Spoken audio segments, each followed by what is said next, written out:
ladies and gentlemen, to this next video entitled Motherhood. Both message and title. Motherhood is a dynamic creation of God. I am sharing this video. It's a presentation that I did last Sabbath for Mother's Day at Pastor Prince Church at Lucas Street, St. George's, Grenada. So I'm sharing the highlights.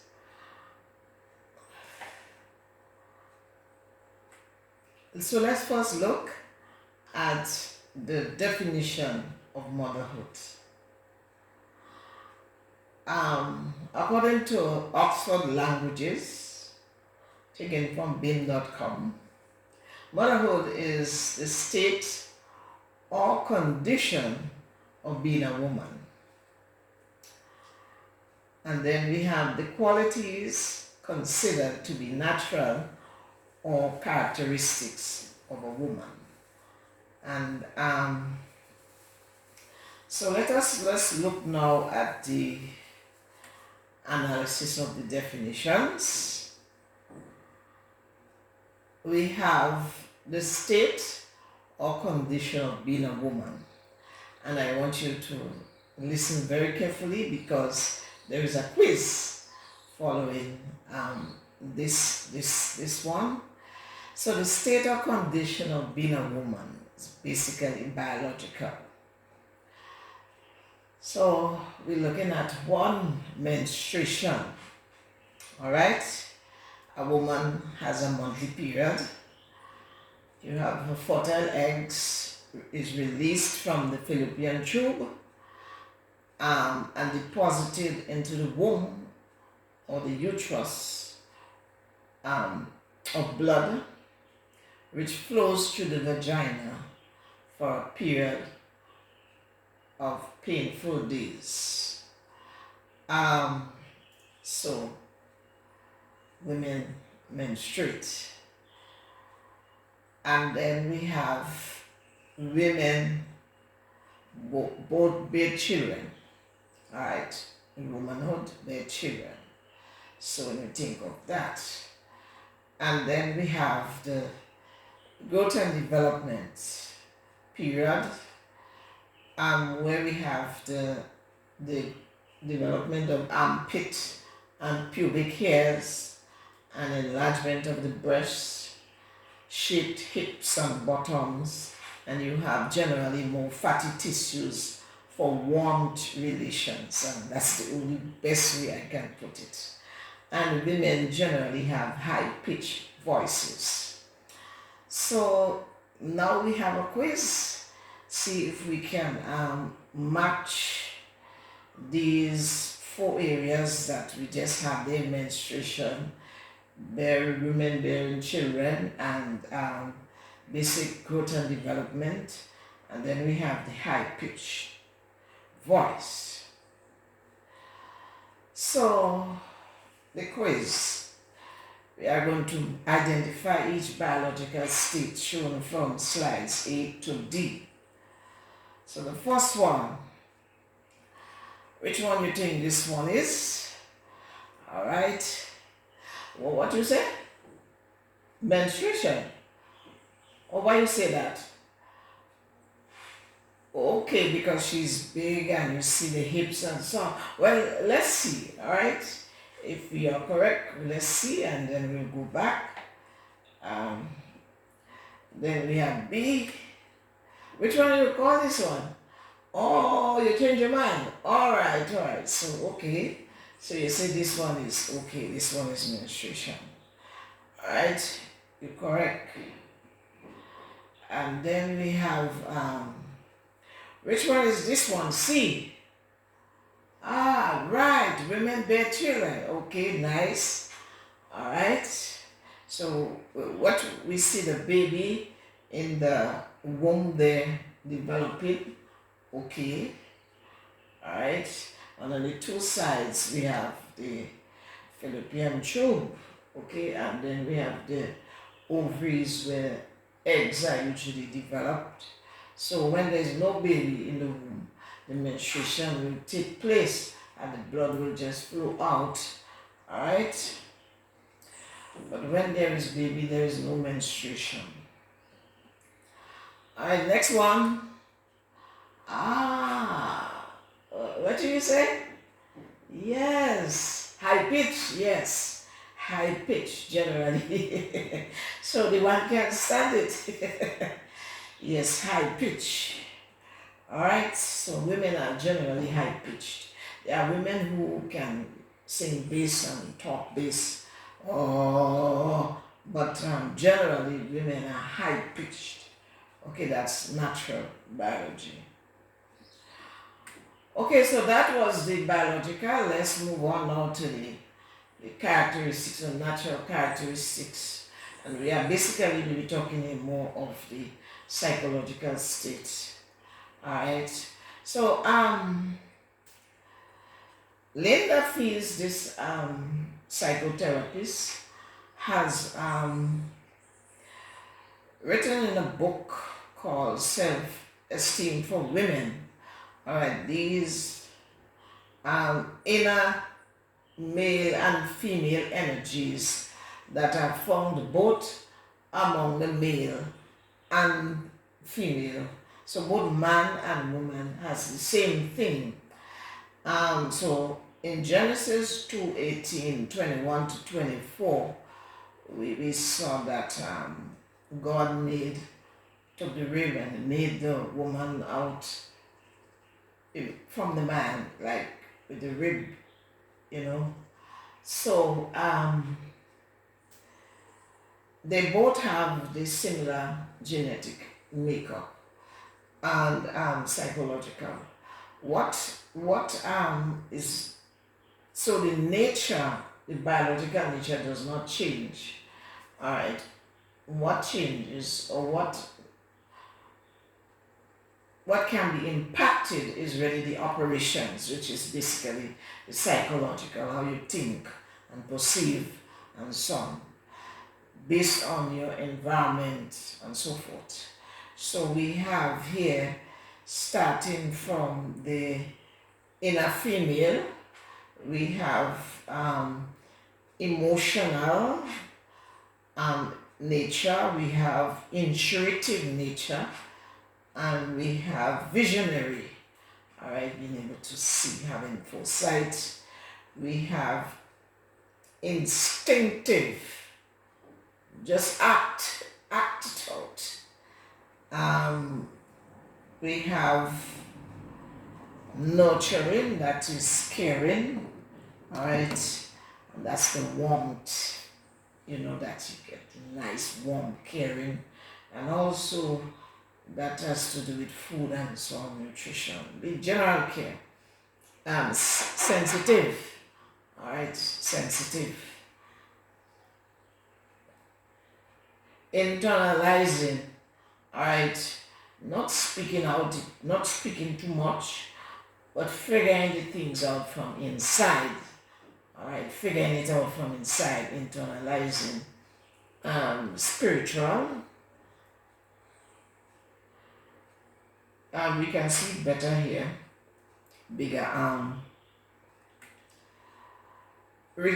receptive, reflective thinking, and inward looking. Alright, so these are the inner female part, and the inner male part is, and these are energies. You are rational about thinking, rational, logical, active as male, active, assertive, up and running and always being able to project yourself and do things, thinking, risk-taking, physical, conceptual, physical, being able to do things, alright, conceptual, thinking about ideas, externalizing, like more on the outside, outgoing, right, goal-oriented and planning. So this is the male part and the female part. I noticed that Jesus had a lot of the female with his compassion, right?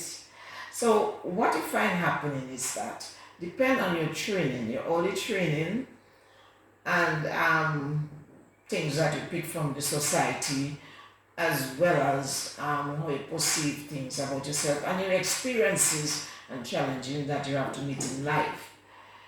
You will perceive of yourself or your abilities. So that's why you see it can be impacted.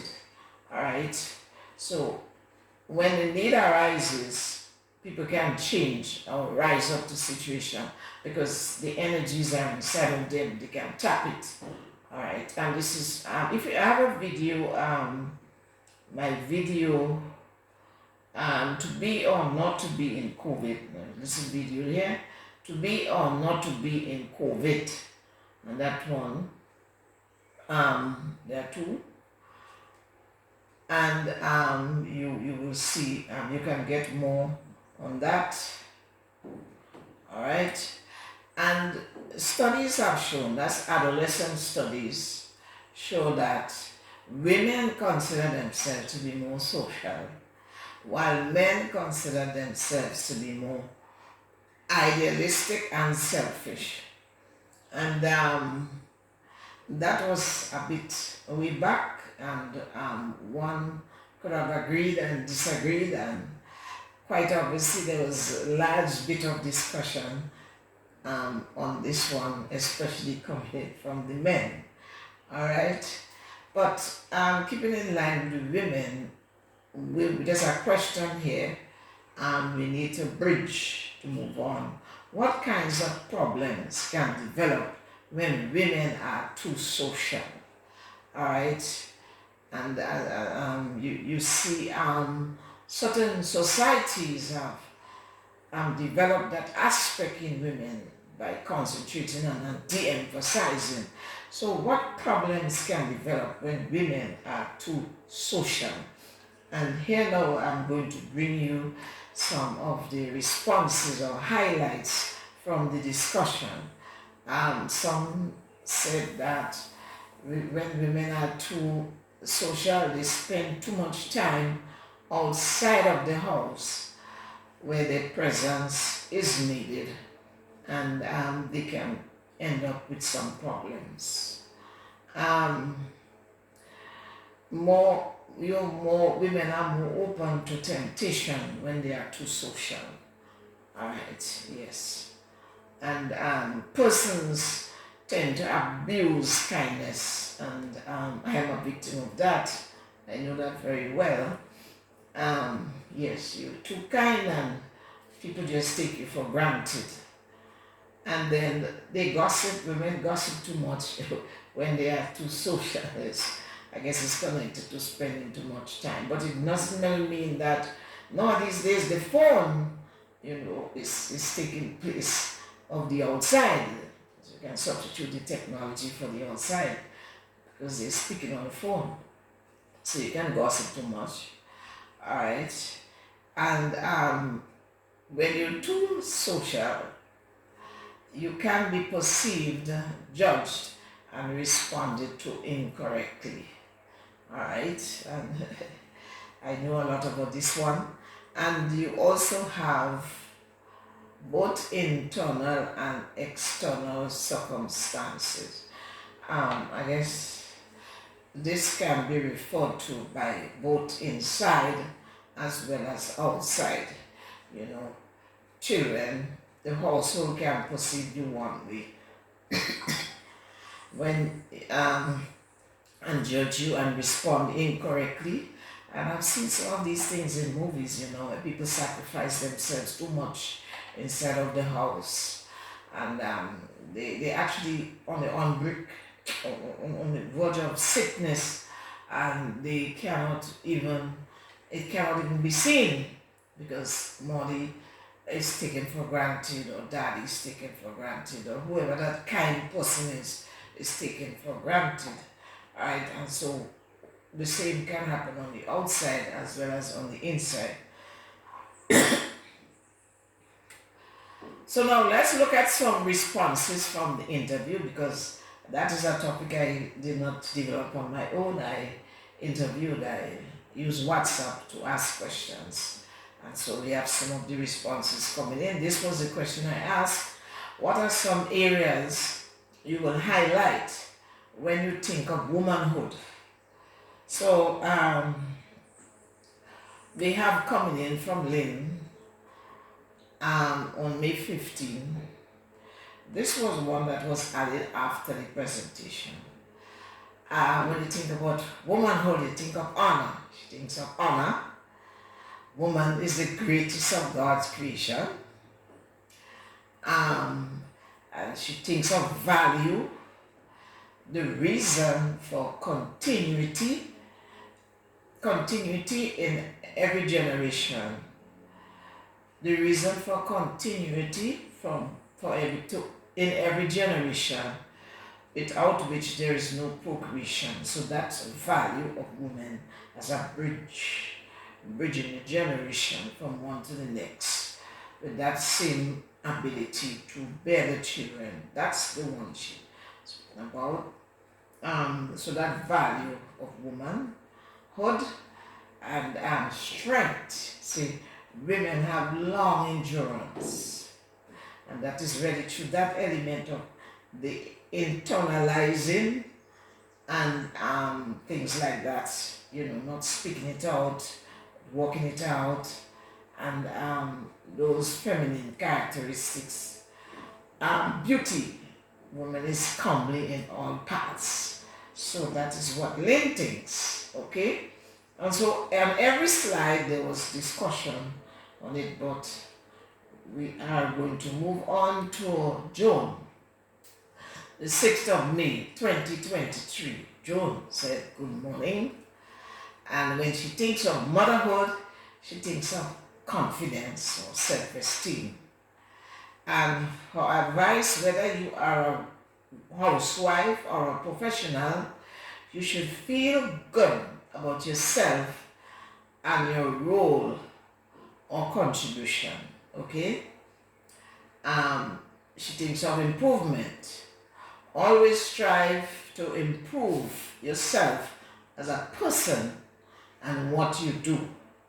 So be in the learning mode, and just improving in the area in which you're operating, all right?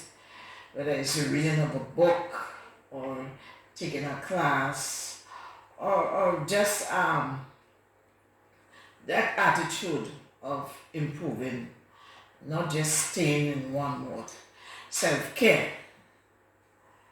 Take care of yourself as much as you take care of others. Look good and be beautiful, okay? Some people tend to de-emphasize themselves, being caught up in being too social, and they forget themselves. But people need to take care of themselves.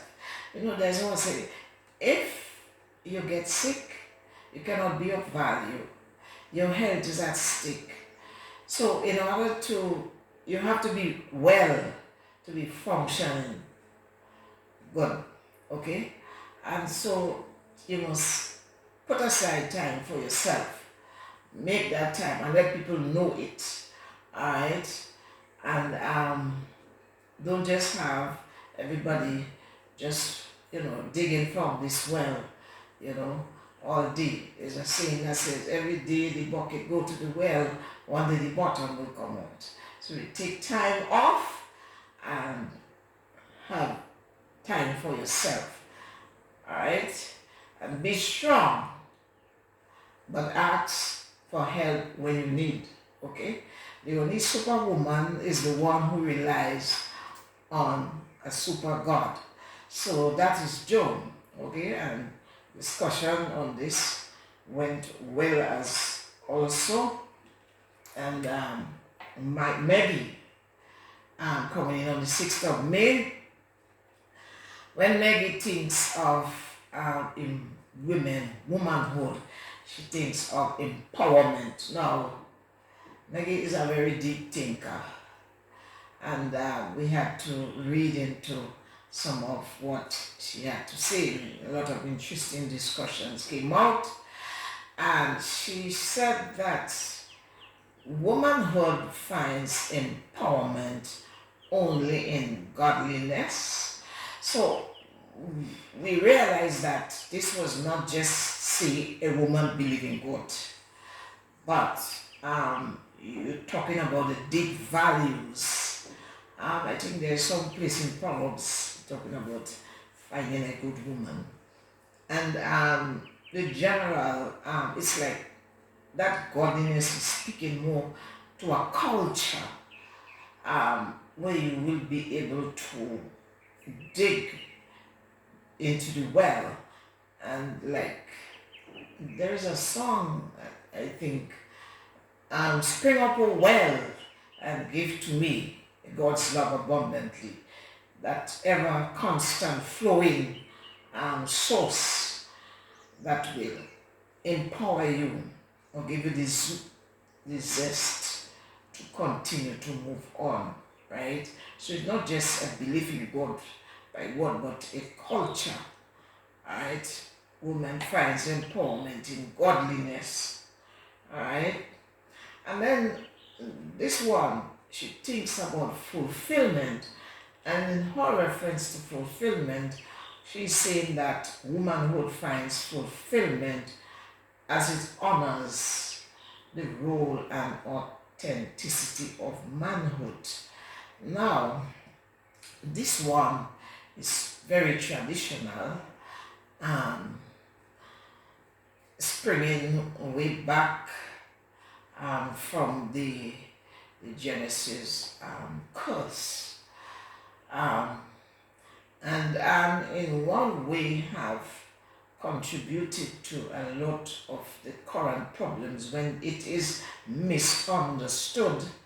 And all through the years we have a lot of misunderstanding, and this one is very conservative, and we have to be very careful how we balance it, because we need to respect, but we need to remember that Jesus says that a man should love his wife as he loves himself. And listening to one African pastor, Emmanuel Mukoro, I think, explaining that she's a female pastor, loving yourself as loving your wife as you love yourself. You must, so the honor there is sort of reciprocal, all right? So that is, that's where the fulfillment is going to come from. But one needs to understand that Jesus Christ, when Paul says to love as you love yourself, if you love yourself, you will not do derogative things in a positive sense. So that honor and that respect, when it is given, it will also earn honor and earn respect. So in this is where she's talking about fulfillment, all right? And that is an important aspect we have to be very careful about, okay? And then Gail's Free Group coming in on May 6th, and coming in with some interesting thing, is the longest one, I think. They looked at womanhood first as the symbolism for the church, where you have the Bible uses a pure woman as God's bride or God's church, which, he will eventually redeem when he returns. And they also looked at the idolatrous woman as the church of Satan. So we have the great controversy existing side by side, with Satan warring against God, represented by the idolatrous woman, which is the church of Satan, and we also have the pure church, the bride of Christ, and they both exist. And you know, sometimes people forget that the church of God is existing and the church of Satan is existing parallel. So we have a lot of emphasis on the church of Satan, and people are afraid or have reservations when it comes to the church of God. But we must keep the sides of the church of God, all right? Because Satan must not win over God, and we are the ones who determine that, okay? And so we must not be afraid. And then they looked at the tradition impacting women negatively when they think about womanhood, but God overruling. Tradition impacting women negatively, but God overruling. And so they looked at Leah versus Rachel, where Leah was, they both were wives of Jacob, the covenant holder. But as we know, Jacob had loved Rachel more than he had loved Leah. However, Rachel, out of the 12 tribes of Israel, Rachel only bore 2 tribes. But Leah bore 12.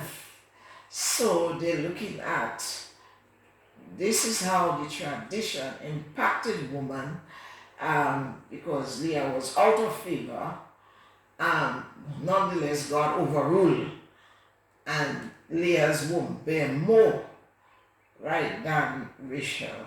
That was quite interesting. I never thought about that. And then they had the other issue with Moses ignoring women during land inheritance, because the traditions say that the inheritance will go to the male, right, the male firstborn. So this tribe, the tribe of Zelophehad, he didn't have any daughters and he had died. And we find that in Numbers 26:52 to Numbers 26:52 to 56. Alright, and also Numbers 27:1 to 8. So the daughters came to Moses and they said, well, Moses, our father died, and we want the right to our land. So it was a difficult thing for Moses. You can see my video, Jethro's management model, where they address that issue. And so Moses decided, I will go to the Lord to hear what the Lord says, you see. Because as far as Moses was concerned, the tradition was also God's way. But when Moses prayed to the Lord, when Moses went to the Lord, the answer the Lord gave Moses was that the daughters were right. And he further told him to make a law in Israel that whenever there was any tribe that did not have the men, as leaders, what they should do is that the inheritance should go to the daughters. So you see, they stood up, okay, and they used more of the male to do that, okay, the male part, all right, the empowerment of the male side of them. And so we said we stand up for our right. They were assertive, okay. And then they looked at vows and blessings when they think of womanhood. And they thought of Hannah and Samuel, for example. Hannah had vowed to the Lord that if he would give her a child, she will give it unto him. And when the child was born, Samuel, his name, she brought him in and gave it to the to service of the temple. And Samuel, as we know, was a great teacher in Israel. And then God blessed Hannah with more children. So we must keep our vows. We must not withhold from the Lord. Although I think the Lord said to Israel, don't stop warring.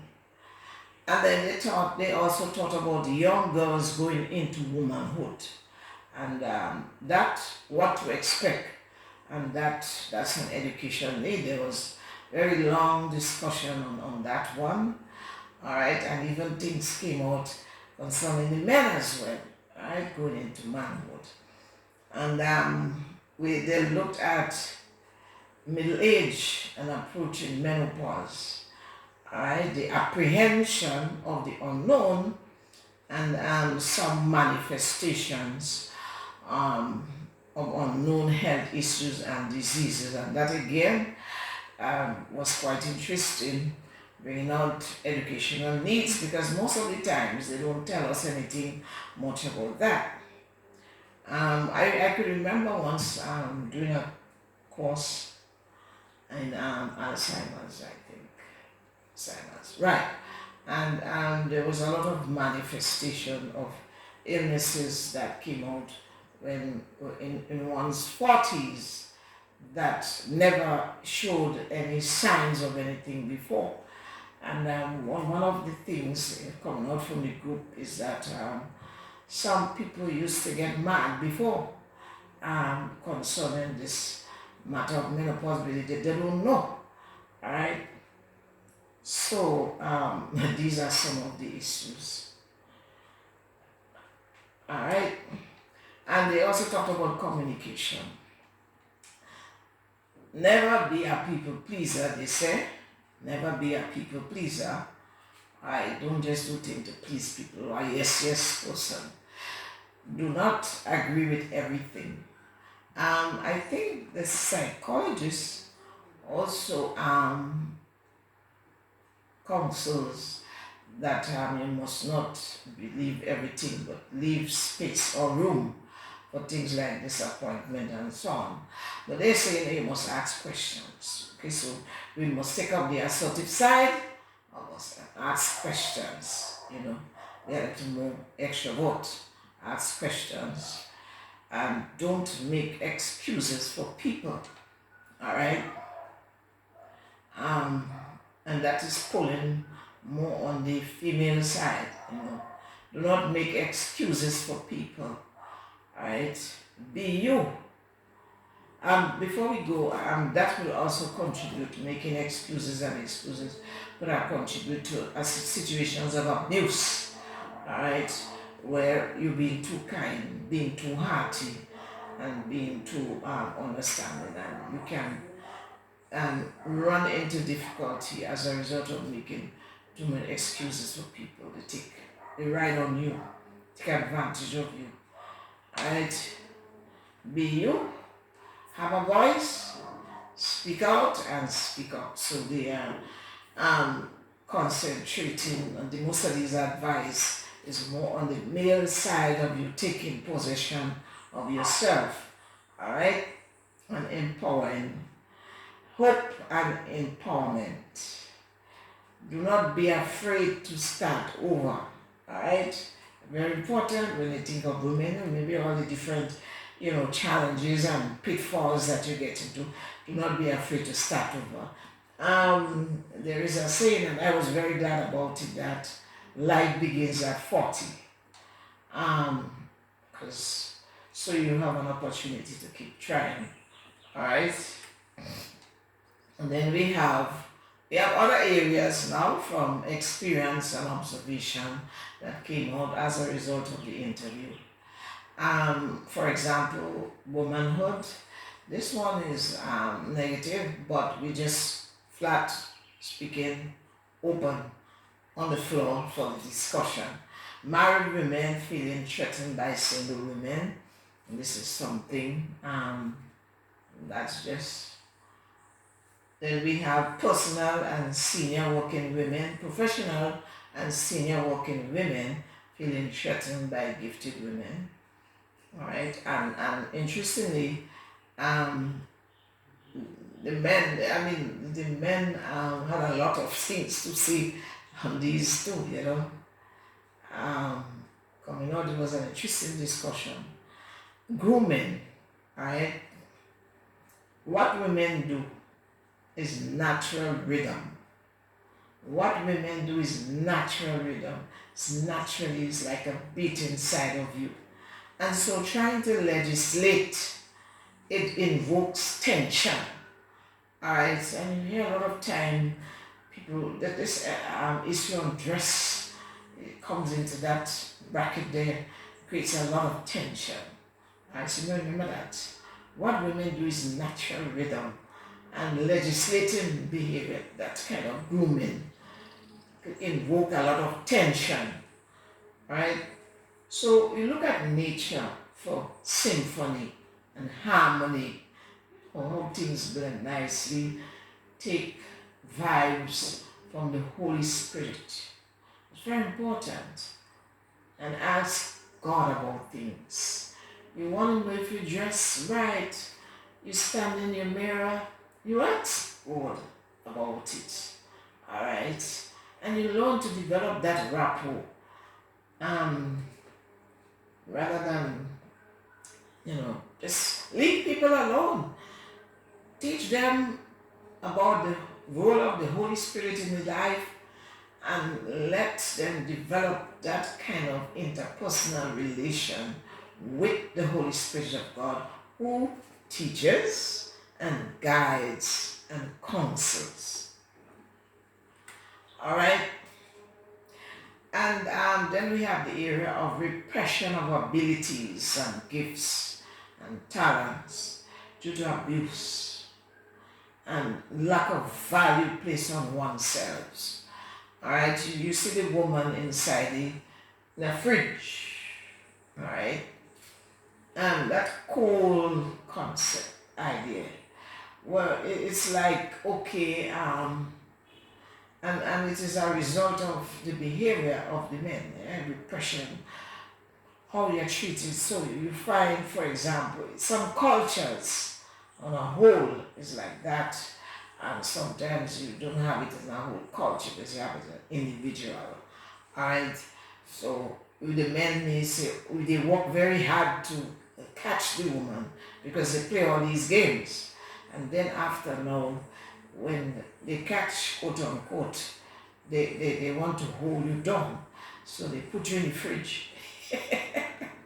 They repress you, ladies and gentlemen. That is not a good thing. Well, actually, that's what we're talking about, general thinking. Alright? With these kind of oppressive situations, a lot of people are abused in different ways, and as a result of that lack of spirit, that lack of the ego, the self that is being repressed, one loses faith in oneself. Okay, so these are some of the issues that womanhood face. The only thing is that these things, it's stored in the brain. So that is the problem that men do not understand. When the woman is repressed and abused, the messages are written down. And then there's a threshold in the brain where enough is enough. Alright? And then what you will find happening is that some will explode like the volcano, and some will gravitate into other behaviors and stuff like that. All because in deceitful ways and things like that, because the natural nature is being oppressed because of your thinking. So they oppress them. They press their psychic. And that is not a good thing, and you definitely will not reap a good harvest. You may think that you're reaping a good harvest because you think you're controlling, but contrary to that, you are putting a lot of negative. So all you will get back when the pendulum swing is a whole blast of that long years of negativity.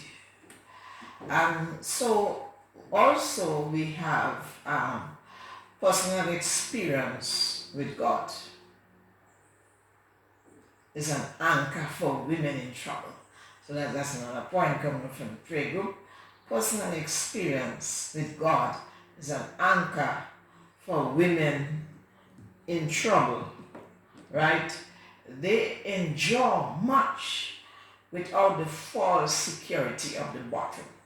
So, um, as we have it,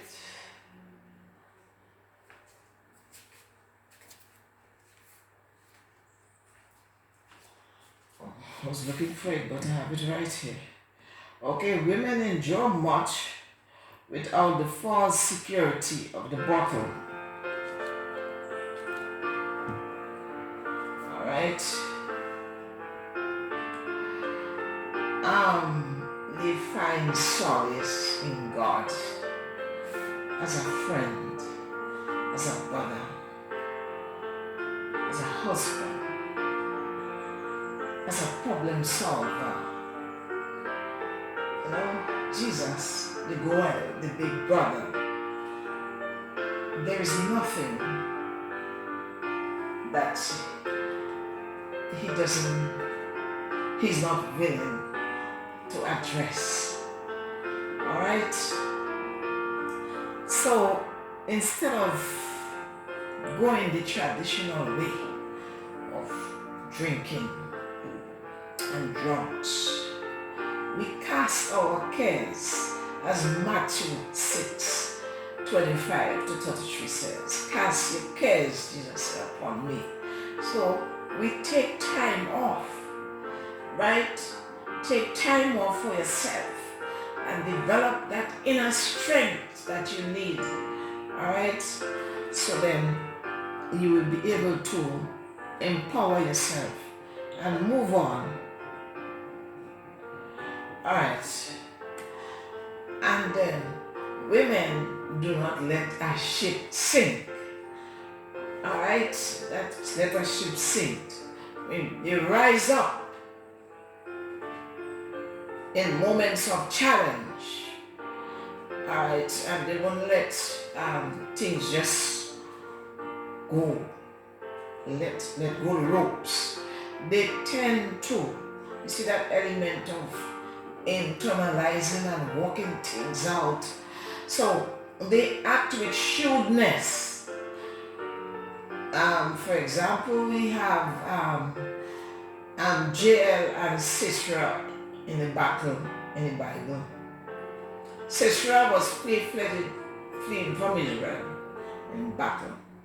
Was fleeing, and he went into the tent of Jael, the campsite of Jael. Jael was a female. And Jael welcomed him and brought him into her tent, and she gave him milk to drink. And she promised to hide Sisera and cover him with the rug, so that when they come looking, they would not find him. And Jael fell asleep. And Sisera fell asleep after drinking milk. And then Jael take a tent peg, that big peg that you hold up to make the tent. She pounded it into the head of Sisera, nailing the head to the ground. Alright? We see him there. That's the big peg. Alright? Hannah is here with the mallet, and Sisera is sleeping. Alright? Now the milk is what did the trick. The milk has serotonin that will put you to sleep. And you could imagine the milk was thick. So and then of course it was the battle of the Lord. So the Lord will have also caused Sisera to fall into a deep sleep. And so with the help of Jael, Israel won the battle. So the women act with shrewdness, alright, and women always do that. So they don't let a ship sink. And they motivate people, they motivate hope when men are giving up. It's very, very important. They're not letting that ship sink. When the men are ready to give up and throwing the anchor, the women will come in with motivation. And we have that example there Isaac and Rebekah and the covenant birthright, right? Where the covenant was snatched from Satan. Isaac, having been stubborn traditionally before, was going to give the covenant of Israel security into his first son, Esau, who was not qualified. The Lord did not choose him. But tradition had said that the firstborn should get the inheritance. But that was not God's choice. God chose Jacob. And so Rebekah, the wife, saved the covenant. And people looked at it as a form of deception. But in the East, they do not look at it that way. They look at it as being shrewd. So, and women are also open in sharing. Right? They share friendship, they share lives, experiences, they share assets, testimonies of God in the life, knowledge and skills, etc. So they're more, the men don't talk much as the women. The women are more open, right? And so that's it, ladies and gentlemen. In conclusion, we saw that, this discussion went on for all 2 hours. It was quite amazing how, and the men led the discussion. But in conclusion, just bringing out the highlights, we see that woman is a dynamic creation of God, and we must feel good about that fact. All right. And so may the goodness of God continue to be with us as we continue to think positive about womanhood. All right.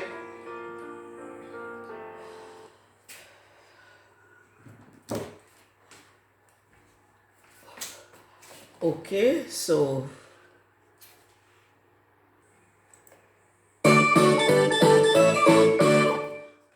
so we will see you in the next video, God's willing. Take care until